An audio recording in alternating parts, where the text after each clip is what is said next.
All right, let's get right into it. Ever feel like you're spinning your wheels trying to get more done but just ending up exhausted?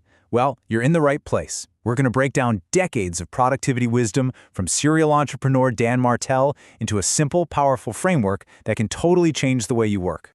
And this quote, it just nails the central idea. Look, real, sustainable productivity, it's not about white-knuckling it through your to-do list. It's not about more discipline or more willpower.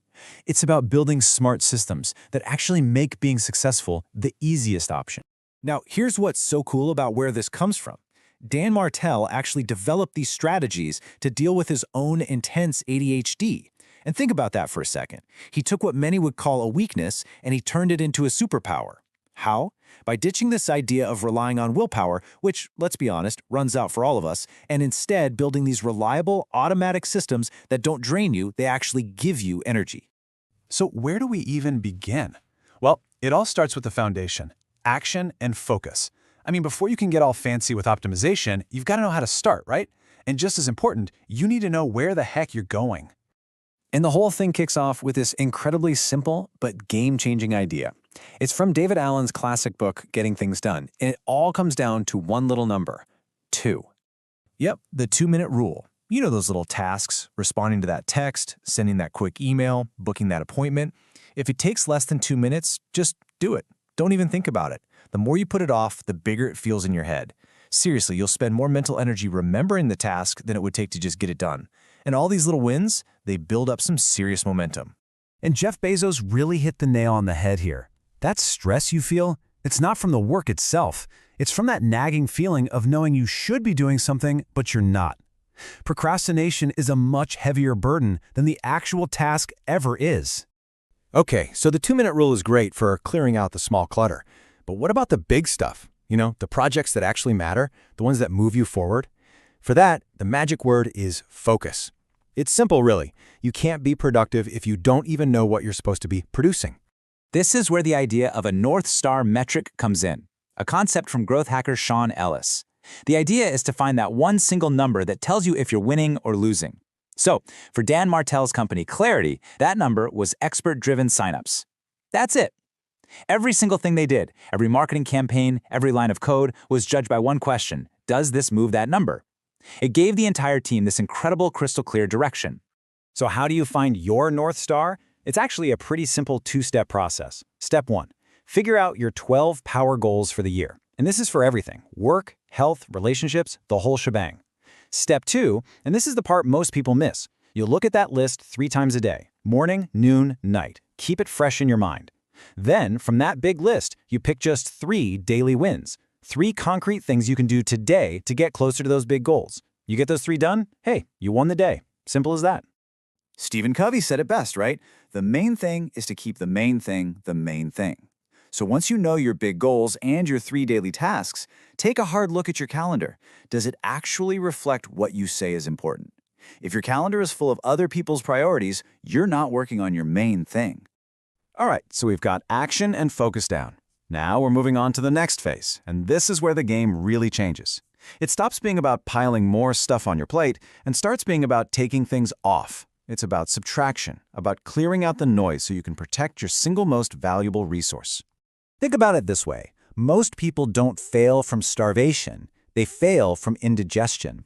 We get totally overwhelmed because we just say yes to way too many things. And this is a huge mindset shift. Real productivity is a game of subtraction, not addition. And that means you have to get really, really good at saying no. So here are 3 super practical ways to start cutting the crap. First, make no your default. Your first instinct should be to decline. Second, do a weekly time audit. Just look at where your hours went. And from that, create a monthly kill list.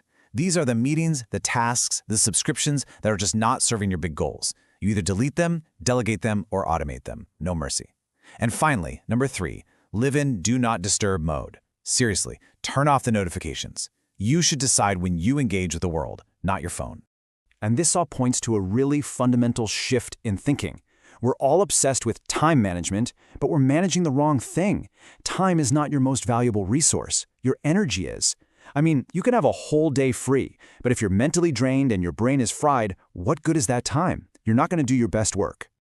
Okay, so how do we protect that precious energy? Two big ways. First, do an energy audit. Figure out when you're at your best. For a lot of people, like Dan Martell, it's the morning. So you take that peak energy time and you block it off for your most important creative work. You guard that time like a hawk. Second, and this might sound counterintuitive, exhaust the body to tame the mind. A good hard workout doesn't just make you tired, it clears out all the mental cobwebs. It's like a reset button for your brain, priming it for deep focus. And that brings us to the final and maybe the most powerful piece of the puzzle: systems for scale. See, once you've got your action, your focus, and your energy sorted out, you need systems to lock it all in, to make your success automatic. This is the part where we rewire your brain to make it impossible to fail. And here's a great way to think about it. SYSTEMS. It stands for Save Yourself Time, Energy, Money, and Stress. See, systems aren't about being a robot. They're about freeing up all your most valuable resources. And this is the honest-to-God truth. A good system will beat raw motivation every single time. Why? Because motivation comes and goes, but a system is always there, ready to go. Let's talk about a super simple system called batching. This slide shows you exactly why it's so powerful. Our brains are terrible at multitasking, and here's proof. Try counting from 1 to 26. Easy. Try saying the alphabet. Easy. Now try switching back and forth. 1A, 2B, 3C. Suddenly it takes like 3 times as long, and you're way more likely to mess up. That delay, that's called context switching, and it is the silent killer of your productivity.